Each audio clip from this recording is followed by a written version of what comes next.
Assalamualaikum warahmatullahi wabarakatuh. Kami dari kelompok 1 studi kelayakan bisnis. Di sini kami akan menjelaskan tentang bisnis plan kami, yaitu yang berjudul Taiti Bisnis. Baik, di sini saya Amelia akan menjelaskan tentang aspek manajemen bisnis, yaitu usaha yang kita buat ini bernama Taiti. Usaha ini bergerak di bidang kuliner, terutama di bidang minuman. Lalu ada visi dan misi dari Taiti ini. Visinya itu yaitu berfokus pada pengalaman minuman autentik dan membuat rasa yang menarik bagi para pelanggan. Lalu ada misinya itu yaitu menggunakan bahan-bahan berkualitas serta mengembangkan menu yang menarik untuk di kemudian hari. Lalu selain itu dari struktur organisasi ini ada owner, bagian keuangan, serta ada karyawan. Nah, dari ada sistem komunikasinya, yaitu kita menggunakan secara demokratis atau bebas dalam pengambilan keputusan, sehingga adanya keputusan bersama yang kita ambil. Selain itu ada tipe kepemimpinan pada usaha ini, yaitu demokratis. Mungkin dari manajemen bisnis sekian, lalu dilanjut. Halo, saya Rika Malinda. Saya akan menjelaskan tentang aspek yang kedua, yaitu manajemen operasional. Nah, di sini tuh ada beberapa aspek, ada beberapa pilihan nih. Yang pertama itu ada deskripsi dan desain produk. Taiti ini merupakan teh minuman dari Thailand karena rasanya yang unik dan menyegarkan. Juga kita menambahkan es krim ya, sebagai kombinasi yang luar biasa. Rasa teh yang kaya dan aroma khasnya menyatu dengan kelembutan dan manisnya es krim. Yang kedua ada efisiensi produk. Nah, kita itu ditargetkan satu hari itu terjual 300 pieces, tapi realisasinya itu hanya terjual 250 pieces. Yang ketiga itu ada proses produksi. Dari kita itu ada 5 tahap. Yang pertama ada persiapan bahan baku, yang kedua ada pembuatan Taiti, yang ketiga ada persiapan es krim, dan yang keempat ada persiapan janis, yang kelima ada pelayanan pelanggan. Sekian dari saya. Selanjutnya akan dilanjutkan dengan aspek manajemen lain. Di sini saya Muhammad Ibansa dengan NPM 10121758. Di sini saya akan menjelaskan tentang aspek yuridis. Dalam menjamin keberadaan legalitas, usaha ini harus memiliki aspek-aspek yuridis yang meliputi, yaitu yang pertama ada bentuk badan hukum. Untuk badan hukum, usaha ini akan dirancang sebagai sebuah perseroan terbatas untuk memberikan perlindungan hukum kepada pemiliknya. Dan yang kedua, itu ada surat izin usaha.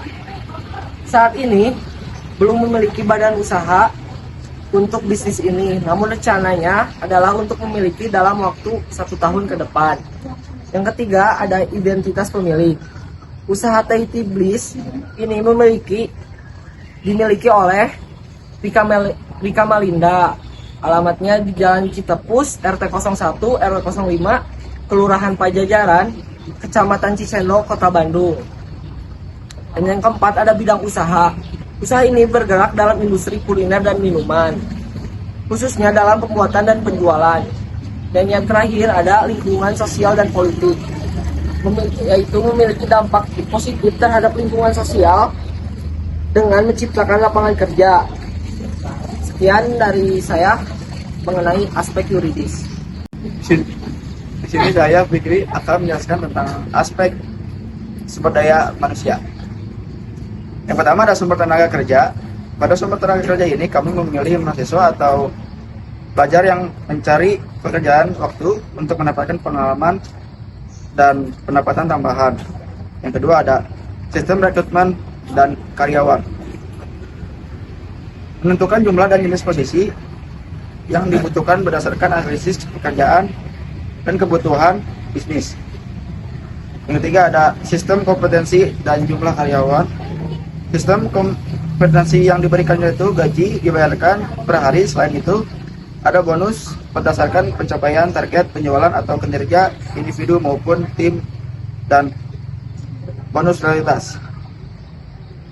Yang terakhir ada pelatihan dan pengembangan, memahami latar belakang dan tujuan jangka panjang usaha, pelatihan mengenai prosedur kerja harian seperti penanganan penanganan pesanan, penggunaan mesin dan kebijakan layanan pelanggan, serta mengenai kode etik jam kerja, absensi dan manfaat karyawan. Mungkin cukup sekian dari saya. Dilanjut. Halo, saya Lubida Sintipania. Di sini saya akan menjelaskan tentang aspek lingkungan, yaitu lingkungan sosial dan politik. Memiliki dampak positif terhadap lingkungan sosial dan menciptakan lapangan kerja. Namun, harus diingat bahwa dampaknya bisa berbeda-beda, tergantung pada usaha yang dilakukan seperti memastikan kesejahteraan pekerja dan memperhatikan keberlanjutan lingkungan. Di sini juga ada analisis mengenai dampak lingkungannya, yaitu dampak ekstensi perusahaan memiliki dampak yang signifikan tergantung pada berbagai faktor, termasuk kualitas produk, reputasi merek, dan keberlanjutan operasional. Jika usaha ini berhasil mempertahankan standar kualitas yang baik dan memperoleh kepercayaan konsumen, maka eksistensinya dapat membawa manfaat ekonomi. Yang terakhir ada hambatan lingkungan dan cara mengatasinya. Usaha ini bisa memiliki dampak lingkungan yang beragam tergantung pada praktik bisnisnya. Produksi minuman ini dapat menggunakan sumber daya seperti air dan energi secara besar-besaran, serta menghasilkan limbah padat dan cair. Penggunaan bahan-bahan seperti plastik untuk kemasan juga dapat menyumbang terhadap polusi lingkungan. Sekian dari saya.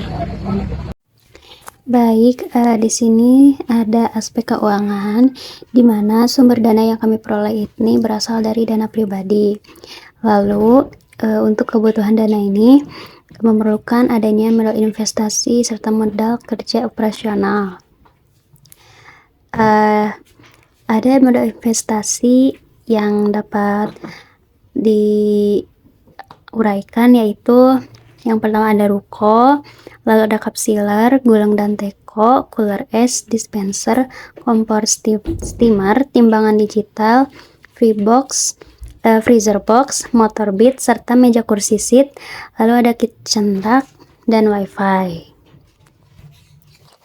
Lalu ruko dengan harga perolehan yaitu 200 juta rupiah, kapsiler yaitu 500.000 rupiah, gulang dan teko jumlahnya ada 2 unit, harga perolehan 160.000 rupiah, lalu ada cooler es 80.000 rupiah, dispenser 200.000 rupiah, lalu kompor steamer ada 2 set seharga 1.200.000 rupiah.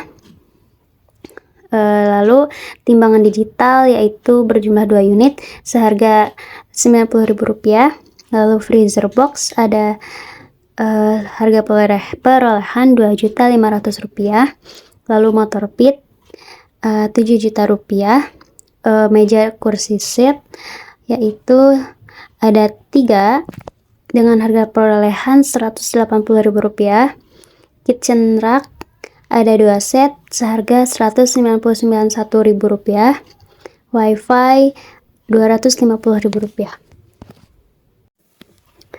Lalu selanjutnya di sini ada modal kerja operasional, di mana ini terbagi menjadi 3 biaya, yaitu ada jenis investasi, bahan penolong, serta biaya lain.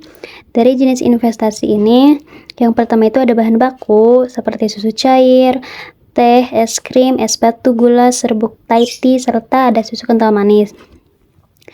Lalu di sini ada bahan penolong yaitu cup besar serta cup kecil, sedotan, kantong plastik, saringan teh, toples, dan hand mixer.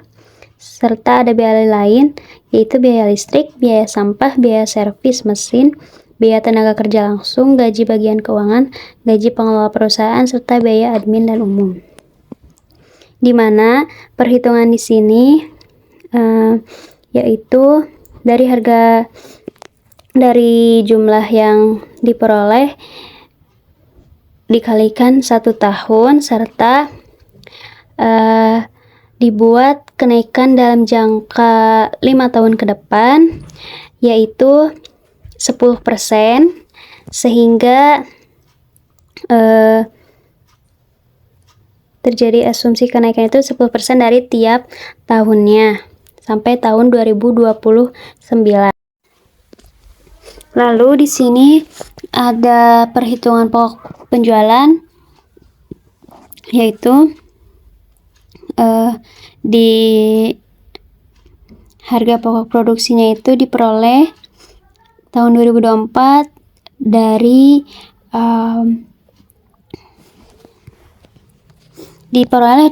laporan harga pokok produksi, yaitu 169.042.800 perak.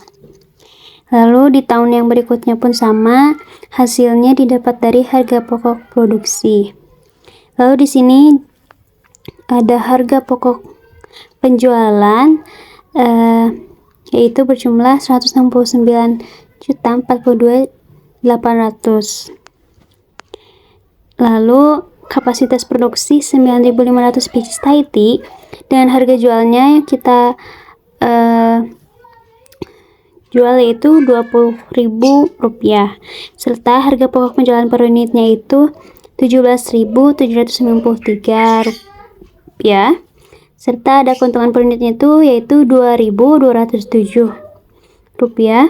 Lalu ada laba perusahaannya di tahun 2024 itu 12%, selanjutnya di tahun 2025 ada 41%, 2026-nya 41%, 2027-nya 41%, dan 2008-nya pun 41%. Halo, di sini aku bakal ngejelasin tentang perhitungan laba rugi. Di perhitungan laba rugi itu ada mencangkup penjualan, harga pokok penjualan, penjualan bersih, juga biaya lainnya seperti biaya listrik, biaya sampah, biaya servis mesin, juga biaya ADM dan umum. Lalu semua biaya itu ditotalkan dan mencari laba sebelum pajak. Yang pertama itu ada penjualan. Di tahun 2024 itu menghasilkan 190 juta. 190 juta itu dari harga jual dikali kapasitas produksi. Nah, sedangkan harga pokok penjualan itu kita ngambil dari modal awal. Sedangkan penjualan bersih itu penjualan dikurangi harga pokok penjualan. Dan biaya lain-lainnya seperti biaya listrik, biaya sampah, biaya servis mesin, dan biaya ADM untuk umum itu kita ngambil dari modal juga. Lalu semua total biaya itu ditambahkan menjadi 18.420.000. Lalu kita mencari laba sebelum pajak. Laba sebelum pajak itu penjualan bersih dikurangi total biaya yang menghasilkan 2.537.200. Sedangkan di tahun 2025, 2026, 2027, dan 2028 itu kita dikali 10%. Di sini saya Fikri Mutabalidunullah akan menjelaskan tentang perhitungan proyeksi arus gas yang dihitung pada 2024 sampai 2008. Pertama ada yang berjudul aktiva operasi, adalah laba bersih senilai Rp2.537.200.000 pada tahun 2024, dan tahun 2025 Rp40.780.520, dan pada tahun 2026 Rp44.558.572 perak rupiah. 2027 ada Rp49.344.429.000. 2008 Rp54.278.872.000. Piutang usaha tidak ada, dan kas bersih dari aktivitas operasi tahun 2024 senilai Rp2.537.200.000. 2025 Rp40.780.520.000. 2026 Rp44.858.572.000. 2027 Rp49.344.429.000. 2008 Rp54.278.872. Lalu ada aktiva investasi, penjualan aset tidak ada, pembelian aset tidak ada. Lalu kas bersih dari aktivitas investasi senilai Rp0 semua alias tidak ada. Selanjutnya ada aktivitas pendanaan, yaitu ada pref kosong tidak ada, pinjaman bank tidak ada, pembayaran utang tidak ada, dan kas bersih dari aktivitas pendanaan tidak ada atau Rp0. Lalu kenaikan bersih dalam kas senilai Rp2.537.000 tahun 2025 ada berupa Rp40.780.000. 2026 senilai Rp44.858.572.000. 2027 senilai Rp49.344.429 perak ribu rupiah. 2028 senilai Rp54.278.872. Lalu ada kas awal periode tidak di tahun pertama, tapi tahun 2024 tidak ada. Tahun selanjutnya senilai Rp2.537.200.000. Tahun selanjutnya Rp43.317.780.000. Dan selanjutnya yaitu 2027 Rp88.176.264. Dan tahun terakhir tahun 2028 senilai Rp133.520.721. Yang terakhir ada kas akhir periode di tahun 2024 senilai Rp2.537.000. Tahun selanjutnya Rp48.720.720. Tahun 2026 senilai Rp88.176.292. Tahun selanjutnya Rp133.520.721 tahun terakhir Rp199.799.593. Halo, di sini saya akan menjelaskan tentang perhitungan proyeksi laporan posisi keuangan. Yang pertama yaitu ada keterangan aset. Ada aset lancar, kas, total aset lancar. Dan ada aset tetap. Aset tetapnya yaitu ada motor. Di harga Rp7 juta. Jadi total aset tetapnya ada Rp7 juta. Yang untuk motor. Liabilitas, utang tidak ada, ekuitas. Modalnya yaitu tahun 2025 ada Rp2.537.000. Tahun 2006 ada Rp43.317.000.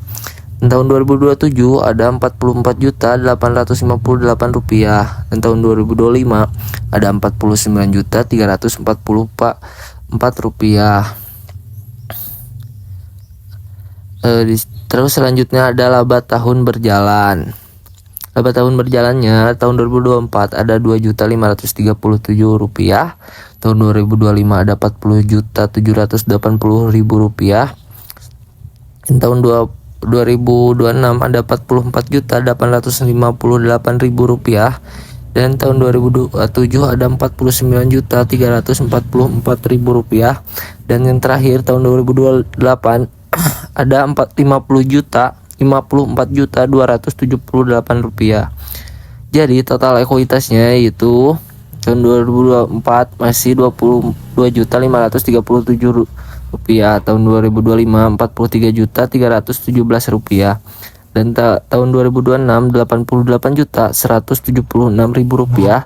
Tahun 2027 Rp94.200.000. 2025 ada Rp103.623. Baik, saya di sini akan menjelaskan tentang suatu perusahaan yang kelompok kami teliti yaitu Dove Square. Di sini ada kekuatan yaitu Dove Square dikenal memakai bahan baku yang berkualitas. Dove Square juga memiliki pelayanan yang unggul. Lokasi Dove Square terletak di wilayah yang cukup strategis dan Dove Square memiliki berbagai jenis inovasi rasa.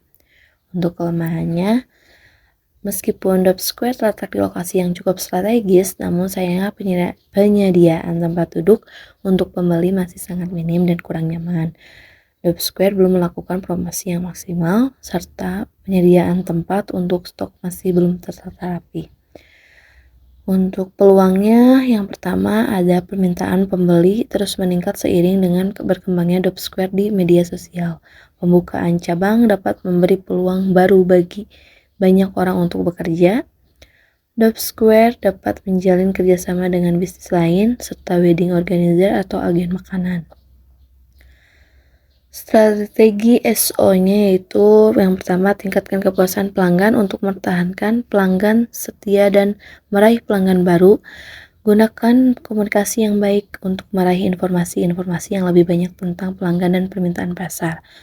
Strategi WO-nya yaitu gunakan teknologi canggih untuk mengoptimalkan produksi, ikuti program pelatihan untuk memperbaiki kualitas SDM, perbaiki struktur dan sistem manajemen dalam usaha. Di sini ada juga ancaman. Yang pertama, persaingan Thai tea semakin ketat dengan munculnya banyak varian minuman baru. Krisis ekonomi dapat menurunkan daya beli masyarakat dan berdampak pada pembelian minuman. Perubahan tren dapat membuat Thai tea mulai dijauhi seperti mulai membeli minuman lain. Strategi ST-nya yaitu yang pertama, kerjasama dengan para pemasok bahan baku, tingkatkan loyalitas pelanggan setia untuk menarik perhatian pelanggan baru, dan yang terakhir, lakukan penghematan biaya dan efisiensi penggunaan peralatan. Strategi WT-nya yaitu yang pertama, gunakan strategi pemasaran dan gunakan perencanaan yang matang dalam melakukan setiap kegiatan operasional. Di sini juga untuk bisnis plan kami yaitu SWOT-nya. Yang pertama, untuk kekuatannya yaitu minuman Thai tea yang disajikan dengan topping es krim dan serbuk rasa memberikan sensasi yang unik dan menyegarkan yang menjadi daya tarik tersendiri bagi konsumen, menawarkan harga yang kompetitif dan promo menarik sehingga dapat dijangkau oleh berbagai kalangan, serta tempat penjual yang berada di tengah kota dan dekat dengan sekolah memudahkan akses bagi konsumen. Ada kelemahan juga. Yang pertama, kualitas minuman sangat bergantung pada ketersediaan bahan baku berkualitas tinggi yang mungkin sulit didapatkan secara konsisten. Keterbatasan tenaga kerja yang berpengalaman bisa menjadi tantangan dalam menjaga konsistensi kualitas pelayanan. Peralatan yang digunakan masih sederhana yang mungkin mempengaruhi efisiensi dan kapasitas produksi. Yang terakhir, penjualan mungkin menurun pada musim hujan atau cuaca dingin karena minuman ini lebih populer saat cuaca panas. Di sini juga ada peluang. Yang pertama, tren minuman kekinian yang terus berkembang memberikan peluang besar untuk menarik lebih banyak konsumen. Peluang untuk memperluas jangkauan pasar baik secara geografis maupun demografis, terutama melalui penjualan online. Mengembangkan varian rasa baru dan menu yang menarik sesuai dengan selera konsumen yang terus berkembang melalui strategi pemasaran yang efektif, termasuk penggunaan media sosial untuk meningkatkan kesadaran merek. Yang terakhir ada ancaman. Yang pertama yaitu banyaknya usaha minuman serupa yang menawarkan produk dengan harga dan kualitas yang kompetitif. Yang kedua, selera konsumen yang cepat berubah dapat mempengaruhi penjualan jika tidak mampu beradaptasi dengan cepat. Kondisi ekonomi yang tidak stabil dapat mempengaruhi daya beli konsumen. Gangguan dalam rantai pasokan bahan baku dapat mempengaruhi produksi dan kualitas produk. Sekian presentasi dari kelompok kami. Wassalamualaikum warahmatullahi wabarakatuh.